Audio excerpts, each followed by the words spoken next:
Halos isang buwan nang hindi nakapagpapadala ng pera ang anak ni Rosalyn Victoria na domestic helper sa Saudi Arabia mula kasi nang sumiklab ang gera sa Middle East. Naputol na ang sustento ng kanilang anak at sa apat nitong anak, tanging inaasahan lang nila sa ngayon ay ang kita ng asawa niyang tricycle driver. Sa Saudi po, medyo po siya ngayon nangangamba dahil lagi po umaano po yung puto, yung sumasabog po.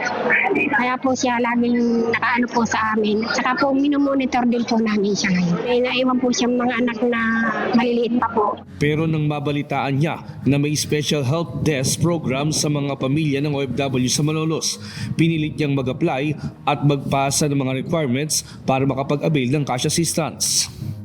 Panggastos po niya sa pang-araw-araw ng mga anak niya dito sa Pilipinas. Kailangan po namin dahil sa mga anak niya, lalo po yung dalawang anak niya ay gagraduate pa po ngayon, grade 6. Kaya po sabi ko nga po sa kanya, paano kaya ako itong mangyayari sa mga anak ko? Sabi ko sa kanya, ay sana ikang aga tayo makakaano ng tulong sa financial sa gobyerno.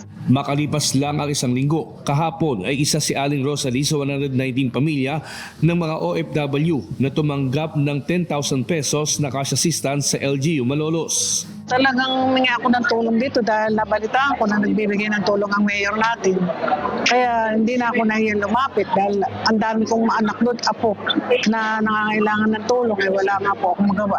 Kung itong anak ko nito may sakit, siya ang inilapit ko kasi tulong din sa mga anak niya. Samantala, paglilinaw ng LGUs Malolos, prioridad sa cash assistance ay ang mga OFWs na nakatira sa mga bansa na apektado ng gulo. Lahat lang ng mga dumaan sa screening at pumasa sa mga hininging requirements ng LGUs ang siyang makaka-avail ng cash assistance. Medyo ibigay muna natin sa mga nangangailangan, yung talagang tinamaan muna. Pakiusap ko talagang ang intindi natin ng iba, huwag muna natin isabay din kasi itong mga to, ito yung dagliang naghahanap ng kahit papaano tulong sa problemang pinagdadaanan nila. Di ba, yan yung issue ngayon sa Pilipinas, medyo nababagalan, may katakot-takot na news doon.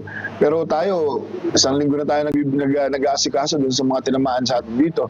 And that is the first of a series. Samantala, sa tala ng LGUs, umabot na sa mahigit 300 pamilya ng mga OFW sa Malolos ang napagkalooban ng tulong pinansyal o umaabot na sa 2.3 million piso ang naipagkaloob na tulong mula sa lokal na pamahalaan ng Malolos. Nestor Torres, UNTV News and Rescue.